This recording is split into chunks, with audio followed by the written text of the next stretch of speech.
네, 오늘은 성령 강림 주일입니다. 예수님께서 부활하신 후에 50일째 되는 날이고 또 하늘로 올라가신 성천일 10일째 되는 날입니다.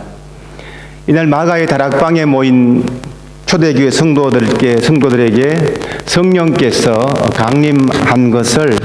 강림하신 것을 기념하는 날입니다. 전통적으로 이날은 세례식과 입교식이 거행되는데요. 오늘 저희 교회에서도 조금 있다가 세례식과 그리고 입교식이 거행되겠습니다. 성령 강림절은 성탄절, 부활절과 함께 우리 기독교의 3대 절기로 꼽힙니다. 아주 기독교에서 큰 절기 중에 하나가 바로 이 성령 강림 주일이에요. 그래서 헝가리라든지 오스트리아든지 또 독일에는 내일 또 공휴일입니다. 판도로프 가봐도 아무 소용이 없어요. 문 닫고 옆 나라 체코에는 대체 공휴일로 쉬는데 우리 슬로바키아만 안 쉬어요. 예. 이날이 큰 날인 이유는 성령 강림절이 곧 교회의 탄생일로 이렇게 기념되고 있기 때문입니다. 주님께서 하늘로 올라가시면서 제자들에게 부탁했지 않습니까? 예루살렘을 떠나지 말고 아버지께서 약속하신 것을 기다려라 라고 하셨습니다. 그래서 제자들은 이 명령에 순종해서 마가의 다락방에서 한 데 모여서 기다리고 있었습니다. 그 모임 자체가 교회가 된 거예요. 그래서 여기서의 주로 교회라고 할 때 church라고 하는 것은 교단의 의미고 congregation, 모인다, gatherings, 모여있는 그 자체가 교회가 된 것입니다. 무엇 때문에 모입니까? 주님께서 약속하신 그 성령을 기다리는 것이에요. 성령께서 강림하심으로 주님의 약속이 이루어졌고 모인 모든 성도들이 기도하던 중에 성령의 충만함을 받았기 때문입니다. 그래서 교회의 시작은 성령 강림절이고 교회는 그래서 성령 공동체인 것입니다. 본문 말씀은 부활하신 주님께서 제자들에게 나타나셔서 세 가지 선물을 주신 말씀입니다. 부활하신 주님께서 제자들에게 무엇을 주셨습니까? 첫째로 제자들에게 평강을 주었습니다. 19절 말씀인데요.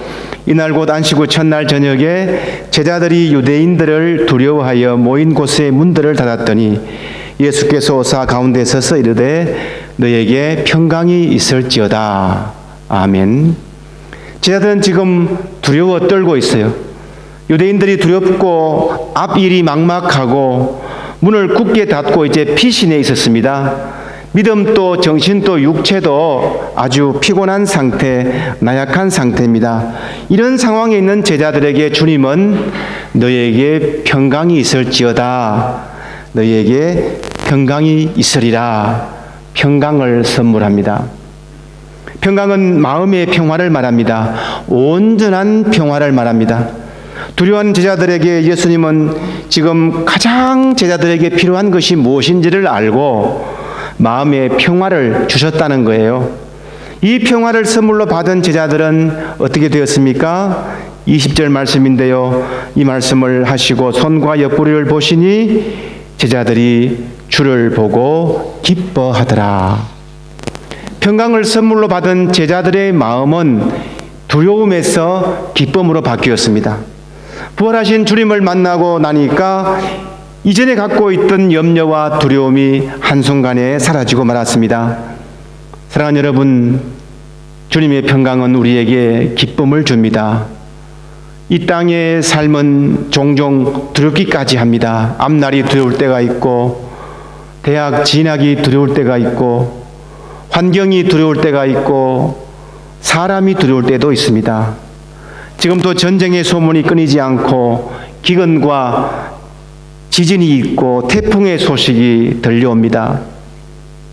잠시만 믿음이 없이 다른 방향으로 생각해 보면 다 우리의 삶은 걱정거리예요.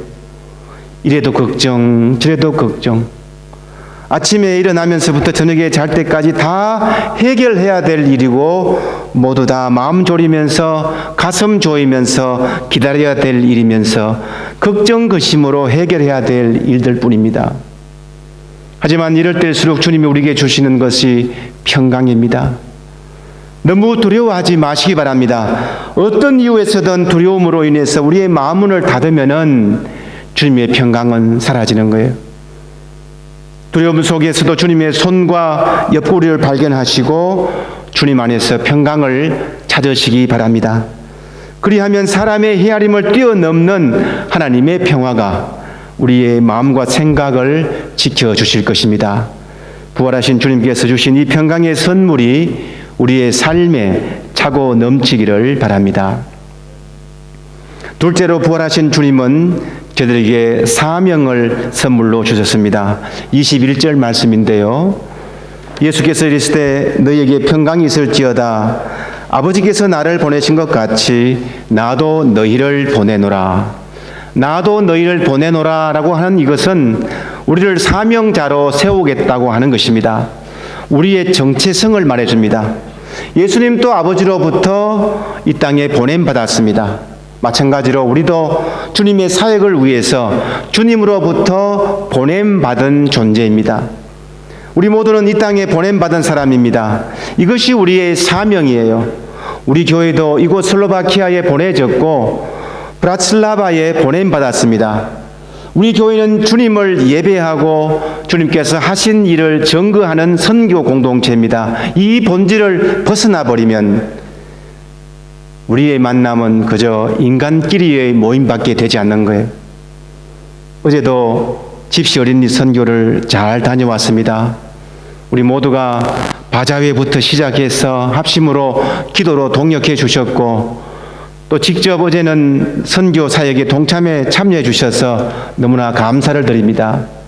이렇게 함으로 우리가 선교 공동체로 나아가는 것입니다. 선교 공동체가 선교 사역을 말하는 것은 아닙니다. 이런저런 선교의 일, 선교의 프로그램을 가지고 있다고 선교 공동체가 아닙니다. 좀 더 그보다 더 본질적인 우리의 정체성, 저희들은 주님으로부터 보냄받았다고 하는 이 분명한 자기 정체성을 가져야 합니다. 이것이 우리 교회의 엔진이 되어야 합니다. 자동차가 발전하면서 운전의 매력을 느끼는 사람들은 슈퍼카를 이렇게 꿈꾸게 되는데요. 슈퍼카의 기준은 무엇입니까? 엔진이 12기통은 되어야 된다는 거예요. 엔진이 12기통. 주로 보니까요, BMW, 페라리, 벤츠, 람보르기니? 저는 처음 듣는 건데 이런 차도 있는 모양이죠. 람보르기니, 벤틀리, 에스턴 마틴, 이런 차가 주로 슈퍼카랍니다. 우리 브라슬라바 한인교회에도 자동차, 우리 자동차는 몇 기통입니까? 12기통. BMW예요.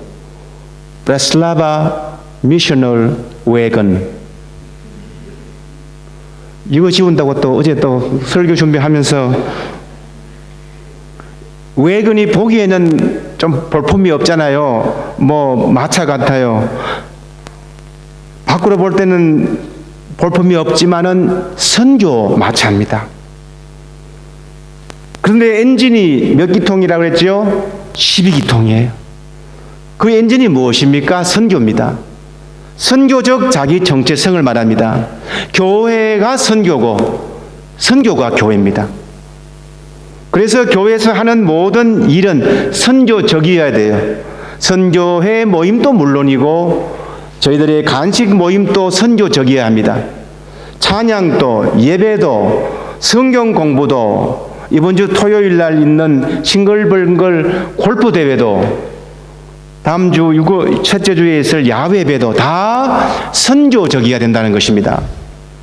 부활하신 주님께서 저들에게 나타나신 것은 단순히 그들을 위로하기 위해서뿐만 아니에요. 평안을 주신 다음에 잘 먹고 잘 살아라, 그래 열심히 해라, 힘내라, 이것만 아니었다는 것입니다. 무엇을 부탁했습니까? 사명이에요. 사명을 주기 위해서입니다. 보냄 받았을 때에 비로소 제자가 될 수 있습니다. 우리는 하나님 나라와 구원의 기쁜 소식을 이 땅 슬로바키아에 전하라는 사명을 받았습니다. 나도 너희를 보내노라 하신 것은 파송의 말씀입니다. 하나님께서 예수 그리스도를 세상에 보내시며 이루었던 그 일을 이제 우리들이 맡았습니다. 이런 사명은 우리를 지금 하나로 묶어 놓았습니다. 사명이 있을 때에 흔들리지 않고 앞으로 나갈 수 있습니다. 우리 모두가 이 사명에 충실한 믿음의 사람들이 다 되시기를 바랍니다. 두 번째로 마지막으로 주님께서 주신 선물은 성령입니다. 22절 말씀인데요. 이 말씀을 하시고 그들을 향하여 숨을 내쉬며 이르시되 성령을 받으라. 성령을 선물로 주십니다. 이 선물은 참으로 귀한 선물입니다. 성령의 능력을 우리에게 허락하신 것입니다. 이미 저희들은 성령의 능력을 다 받았습니다. 성령의 능력을 여러분 잘 사용하시기 바랍니다. 그리고 주님께서 주신 공짜 선물이에요. 성령의 능력을 마음껏 누리시고 이것을 잘 즐기시기 바랍니다. 구체적인 예를 볼까요? 오늘 본문 마지막 23절 말씀인데요. 너희가 누구의 죄든지 사해 주면 사해질 것이요 사해 주지 않으면 그대로 남아 있을 것이다. 죄 사함의 능력입니다. 그렇죠? 누구든지 너희가 용서해 주면 그들의 죄는 용서받을 것이고 용서해 주지 않으면 용서받지 못한 채 남아 있을 것이다. 이런 죄 사함의 능력을 받았습니다. 그런데요, 이것을 좀 우리가 잘 이해해야 합니다. 저들에게 성령의 능력을 주신 것은 분명하지만 도대체 이 구절 이 어떤 연관이 있는지를 우리가 잘 알아야 합니다. 왜냐하면 이 구절만 보면은 마치 저희들이 죄 사함의 능력을 행사할 수 있는 사람 같이 보입니다. 우리에게 죄 사함의 능력을 허락했다는 말인가? 이렇게 이해할 수도 있다는 것이죠. 저희들이 죄 사함의 능력을 가지고 있습니까? 그렇지 않지요. 죄를 용서해 주실 분은 오직 예수님밖에 없습니다. 그러니까 이 말씀은 우리가 죄를 용서할 수 있다는 능력을 부여받았다는 것은 분명히 아닌 것입니다. 그럼 그 어떤 능력이냐 하는 것인데요. 예수님께서 성령을 주신 이유는 제자들이 사역을 잘 감당하기 위해서입니다. 그렇기 때문에 제자들은 성령의 능력으로서 십자가의 부활 그리고 복음을 선포해야 한다는 것입니다. 저희들은 복음을 선포함으로써 주님의 사역을 지금 이어가고 있습니다. 십자가에서 이루어지신 주님의 구속의 복음을 선포하고 사람들이 죄의 씻음을 받도록 선포해야 될 책임이 우리에게 있다는 것입니다. 저희들이 전한 이 복음을 믿는 자들은 죄 용서와 영생을 얻게 될 것이고 그것을 거부하는 자들은 자신의 죄와 죽음에 남게 되는 것이죠. 그러므로 저희들은 이 죄 용서의 전달자이고 사람들의 구원과 멸망의 열쇠를 쥐고 있다고 할 수 있습니다. 이것이 얼마나 우리에게는 큰 능력입니까? 우리가 죄에 대해서 선포할 능력입니다. 죄 사함을 감당하시는 예수님에 대해서 선포할 능력을 가지고 있다는 것입니다. 예수 믿으면 영생이요 믿지 않으면 죽음입니다. 이렇게 죄 사함에 대해서 담대하게 선포할 능력을 가지고 있다는 것입니다. 이 얼마나 감격스러운 일입니까? 성령의 능력으로 주님의 이름으로 선포하면 죄가 사해집니다. 오늘 본문을 요한복음의 오순절이라고 부릅니다. 성령이 우리와 함께 하시고 능력을 주신다는 거예요. 성령께서 우리와 함께 하시고 우리 교회와 함께 하시고 선교 사명을 감당하게 하십니다. 두려운 마음으로 문을 꼭꼭 닫고 있어는 새로운 사람이 못 돼요. 현실만 바라보고 절망하면 안 됩니다. 낙심하지도 두려워하지도 마시기 바랍니다. 우리 성령님께서 도와주십니다. 성령님은 힘이요 에너지요 돕는 분입니다. 내게도 성령의 역사하심이 있다고 느껴지신다면 우리 모두 주님 앞에 나가서 겸손히 기도하십시다. 성령으로 역사하시는 부활의 주님, 제 삶을 주님의 손에 맡겨드립니다. 실망과 낙심, 두려움 속에 있는 저를 성령의 권능으로 일으켜 주시옵소서. 이렇게 말입니다. 부활하신 주님께서 세 가지 선물을 주셨습니다. 평강과 사명과 성령입니다. 주님의 평강으로 우리의 마음을 지키시고, 주님께서 주신 사명으로 우리의 정체성을 확인하시고, 그리고 성령 충만한 삶으로 어렵고 힘든 삶이라도 믿음으로 거뜬히 승리하는 우리 모두가 다 되시기 바랍니다. 성령의 능력이 우리 모두에게 함께 하시기를 주님의 이름으로 축원합니다. 아멘. 기도하겠습니다. 사랑이 많으신 하나님 아버지, 은혜를 감사드립니다. 성령 강림 주일을 맞이해서 주님께서 우리에게 주신 이 세 가지의 선물을 기억하게 하시고, 평강과 사명과 그리고 성령을 통해서 이 땅을 거뜬히 이기고도 남을 만한 믿음의 일꾼들로 주님께서 친히 인도해 주시옵소서. 감사드리며 예수님의 이름으로 기도드리옵나이다. 아멘.